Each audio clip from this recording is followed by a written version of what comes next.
and welcome to Spoon 2, Chronic Pain and Doctor's Appointments. I thought this was a good one, and since I had a little bit of energy, even though I know I filmed only a few days ago with Spoon 1, I was like, you know what? I have some energy, I'm gonna go with it. I've had this idea rolling in my brain, go with it and film while I have the energy. So we're gonna go for it. And I'm joined by my golden retriever. I did a little bit of a different setting on a bed with pillows everywhere so I could be comfortable. And my golden retriever Doug, oh come here, show your face. Yes, is quite comfortable as well. He's quite happy with this arrangement.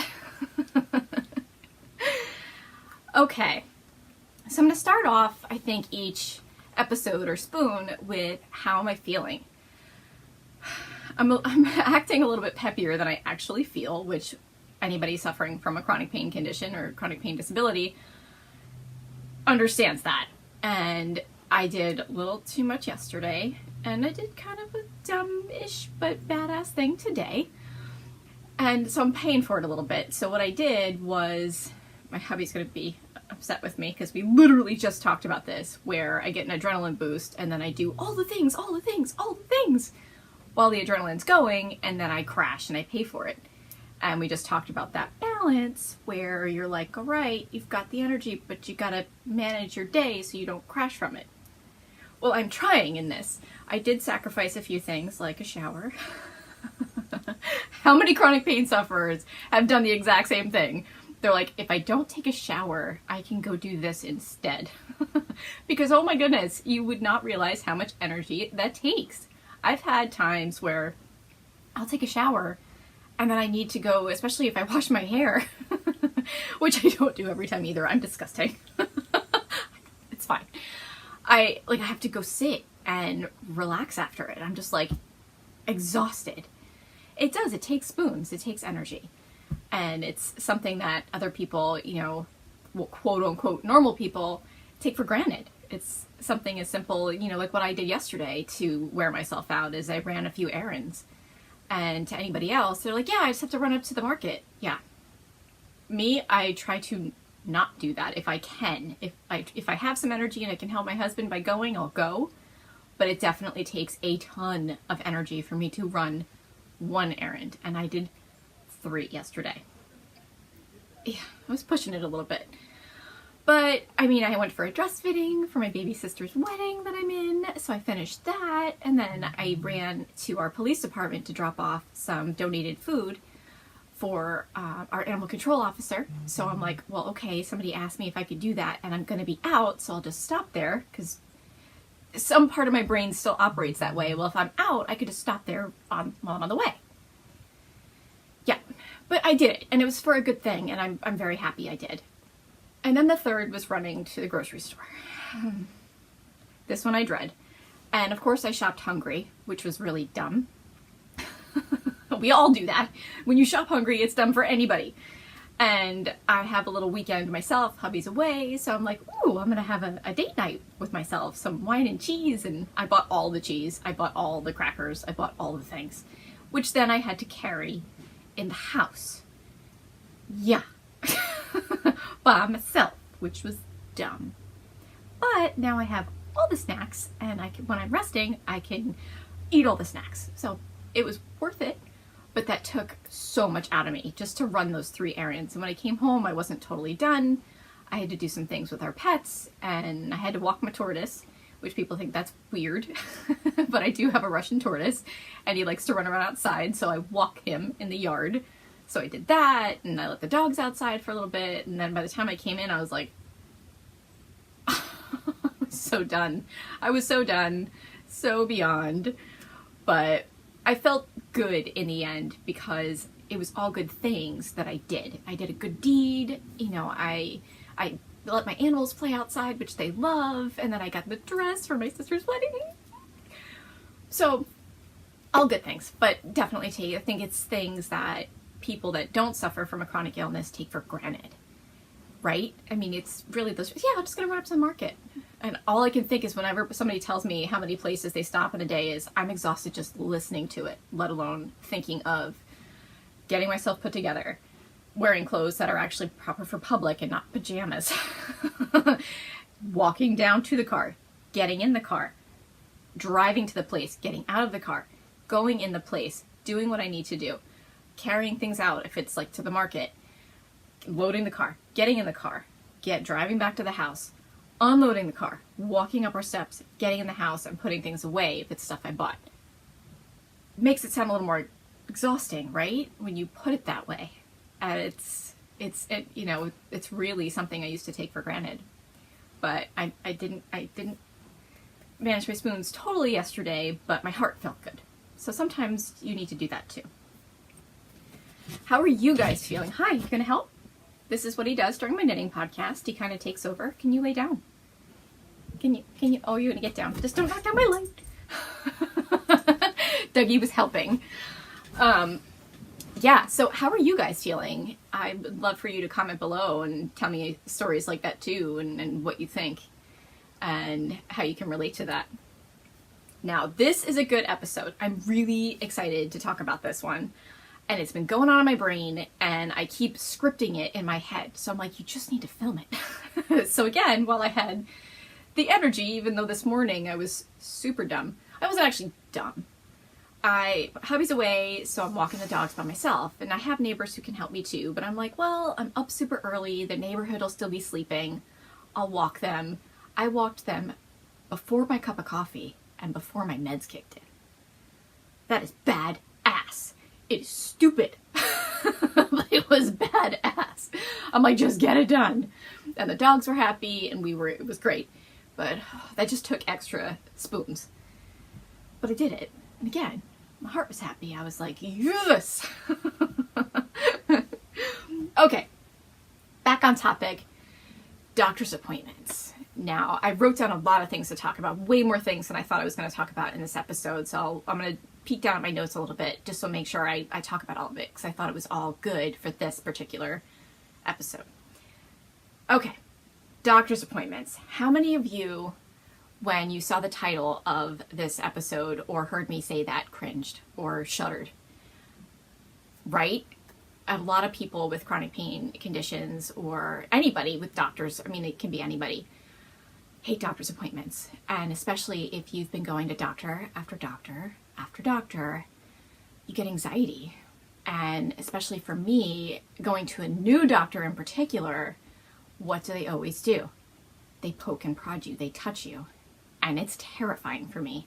Even if I walk in that door and I say, please don't touch me without asking, or before you touch me in a particular place, ask me. Especially my lower back, because like I mentioned in Spoon 1, you can't even touch it with a feather-light touch without it making me cringe and me feeling it in my teeth, let alone press it. And you have to trust that doctor to remember you said that and listen to you. And one of my last appointments I went to was a chronic pain clinic. She didn't listen to me, and I said, please don't touch me anywhere. And I had been sitting for hours waiting to see her, so I was a hot mess. But just when I got there, I was a mess. I was already in a pain flare. And then from sitting for so long and with the anxiety, I was literally rocking in my seat. And which is what I do to ease the pain. People will see me sitting there doing this, and it keeps the pressure off my tailbone. And it's just a calming movement. And I was literally this in my seat. And she's going, and she goes, well, I'm just gonna, and my husband's like, don't touch, and she pressed on my lower back. And when I almost jumped out of my chair, she's like, oh, well, and I said, I told you not to touch me at all there, at all. I wasn't kidding. On a normal day for me, you don't touch there, especially not when I'm in that condition. So it's moments like that that make it really hard for me to trust going to a doctor, especially a new one, because they don't always listen to you or understand. Like when you say don't touch, I mean it all. So it's really difficult to go to a doctor's appointment, and I'd love to hear about other people's experiences too, and to go to doctors that don't believe you and going through that. They don't listen with things like that, and how it ramps up anxiety or how it makes you feel. I'm curious to see if I'm pretty sure that's the case, but if other chronic pain sufferers go through the same thing and suffer from the anxiety from going to an appointment. it's, ugh. I'm like, whenever I have to make a new doctor's appointment, I'm like, words that come out of my mouth, I'm like, I'm like, I don't want to. And sometimes I'll do anything to, not do anything to cancel an appointment, but I'll certainly be thinking about it. Even an appointment with my normal, regular doctor who I see on my primary care, who's been really helping me through this and guiding me to different doctors and whatnot, even to go see him, because I still get anxiety because every now and then he does want to press on my back, and I never know if that's going to be the appointment where he does it. Ugh. Oh, God, even thinking about it, I'm like, it's awful. It's not fun. No. The painful process of diagnosis. Oh my goodness. Now, I've been to 20 plus, I've lost count now. I do have a list somewhere, I just haven't counted it again with the new ones. 20 plus doctors and specialists. I've gotten second opinions from the same kinds of specialists, to neurologists, to neurosurgeons, to physiatrists, you name it. And I've gone into, obviously into Boston, which is known for having the best hospitals in the country, if not the world. It's a good place to go. However, that doesn't mean that I was diagnosed right away.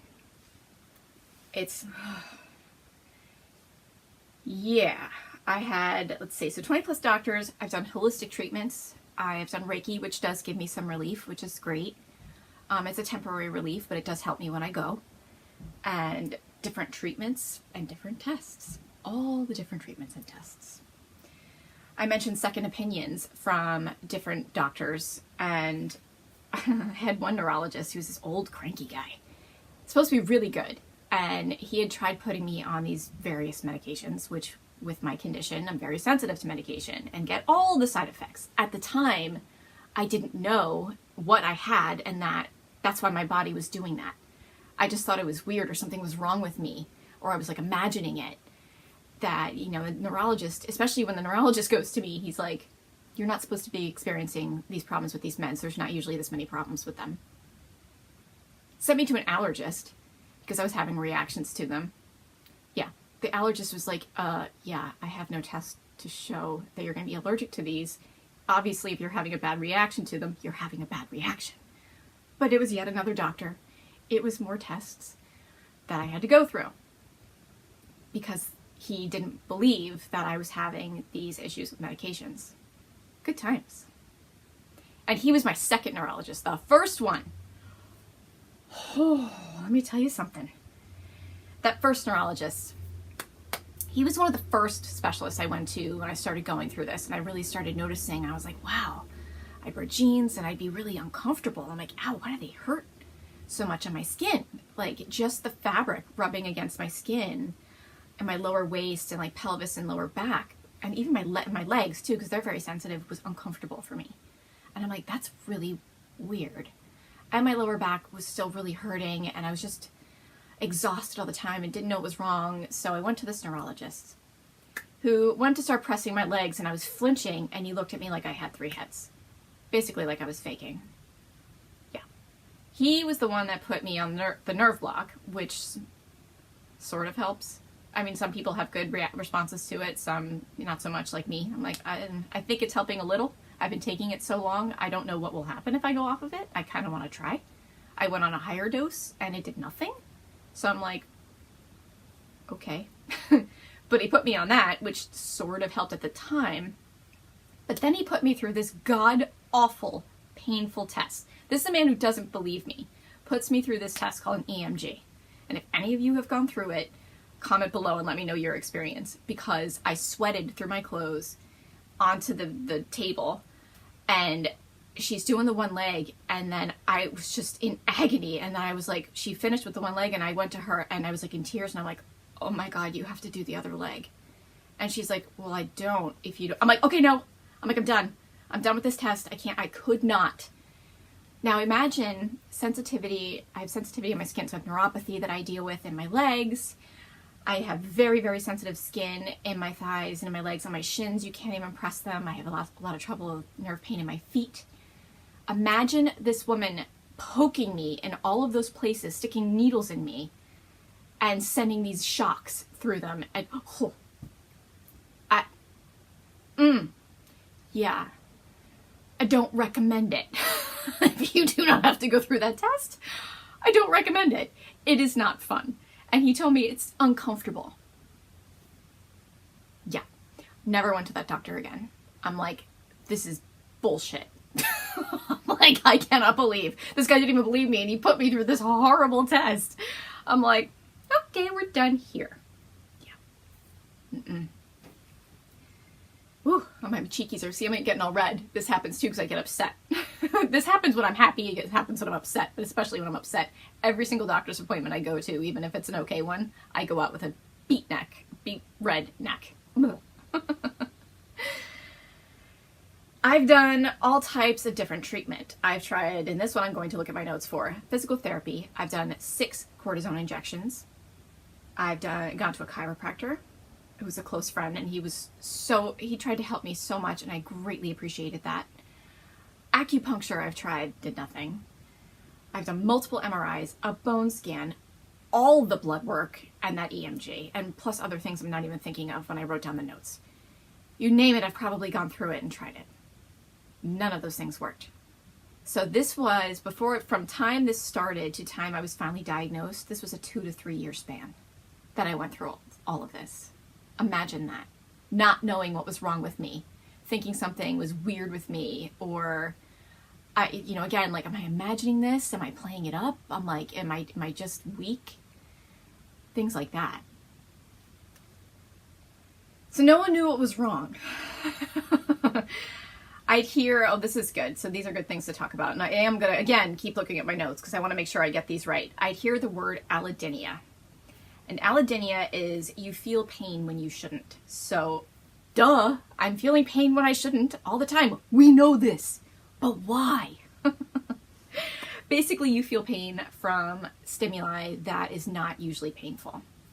That's what allodynia is in a nutshell. And then there's hyperesthesia. I hope I'm pronouncing that right. That's increased pain from stimuli that does cause pain. So what would happen is I had ruptured the disc in my lower back, and I'd go see a neurosurgeon, and he's like, and I'd be like, I'm in so much pain. Maybe, that disc is really just pressing on something more, doing something more, and I don't understand. And they're like, it's not there's hardly anything wrong with you. It's not operable. Like, it's going to do nothing for you. So I'm feeling more pain from that than I should. Or of anything. That's why I feel pain more intensely than others. Fun. Like, thanks. Good times. So that, like I said, why? What the problem was, why was I experiencing those things? Okay, you told me what's happening with me, but why? I needed that diagnosis. Not having that for 2 to 3 years was brutal. And because this is just not a well-known condition, a lot of people go undiagnosed for so long. And it makes me so sad because I wouldn't want anyone to go through what I've been through for the past few years. And I know there's other people who are still trying to figure out what's wrong with them, who may not have this condition. But this whole thing with pain is way bigger than people know. And a big issue is people think with pain meds, people are just trying to get on pain meds. There are people out there who genuinely need them. And that's important to know. Right? And I think that's part of the problem too, is all these people are going to doctors in pain and look like drug seekers. And they're not. They're genuinely in pain and need to be believed. And I'd have doctors at least who would believe me, but just didn't know what was wrong with me. Ugh. Oh God. So I've left so many doctor's appointments where I've gone to my car and I've sobbed after the appointment. And one in particular I remember was an infectious disease guy, because why not? He was the one that did all the blood work, and he was one where my husband came with me, and we sat there, I want to say it was at least 2, if not 3 hours waiting to see him because he'd overbooked. And the good thing with this guy is he'd take a really long time with your appointment.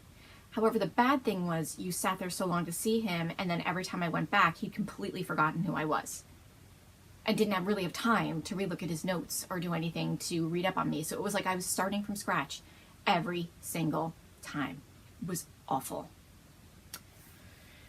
Yeah, So he was one where it was like after the last appointment, I just went in my car and I sobbed. It was I think I went to 3 or 4 times, and it was the last one in particular I remember. I'm like, oh my God, I cannot believe I just went through that again.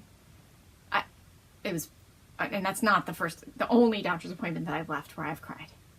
You just, when you leave and just are so defeated because that person can't help you. It's not just because they don't believe you. It's like, even if they do, they can't help you. And that's hard to take every single time, which also causes anxiety with going to a doctor's appointment, because you're like, maybe, like, there's part of you that has that hope that maybe they can help you. Maybe this will be the person. And then the other part is waiting for I can't help you. I can't tell you how many times I've heard those words. And every single time, it's a knife to my heart. It's hard to take, but you keep going. And I do. That day I throw a little pity party and I may eat all the junk food. Usually that's the day my husband comes with me and I'm like, all right, where are we going for dinner? Or lunch. Because I'm like, I get a treat. It's almost like the lollipop after your appointment. That's kind of what it's like. I'm like, I have that at the end of it to look forward to. So you get through the ick and then you have the good stuff. Yeah.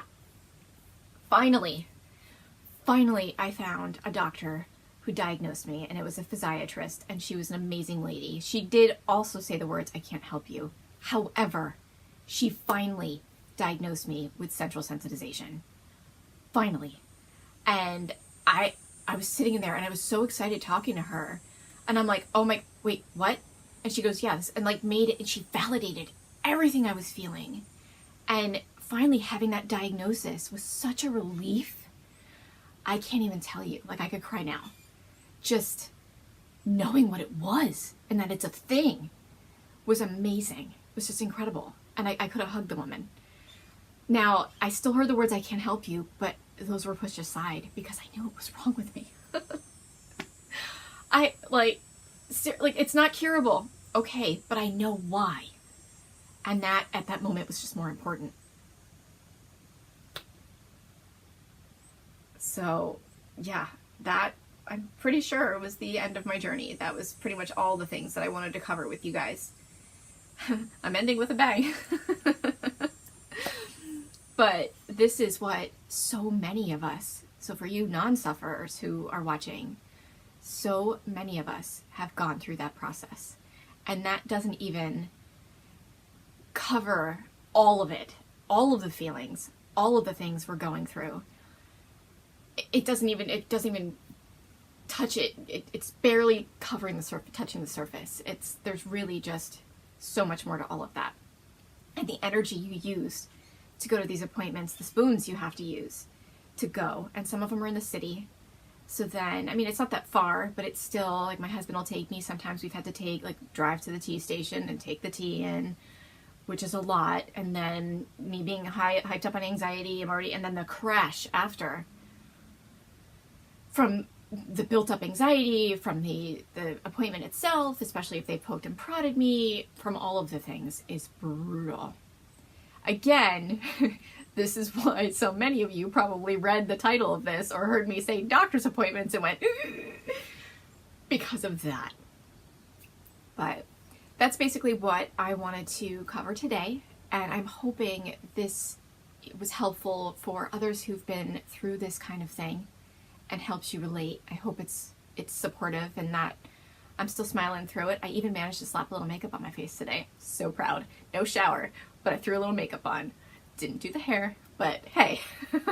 And I wore my shirt, which I thought was hilarious. I love anything T-Rex, but I am unstoppable because that is right. Through all of this, I'm still kicking, I'm still fighting, and I'm going to continue to fight. And I hope all of you do as well. I will be back soon. Let's see when I have some more spoons to talk to you again. Thank you for joining me, guys. Bye.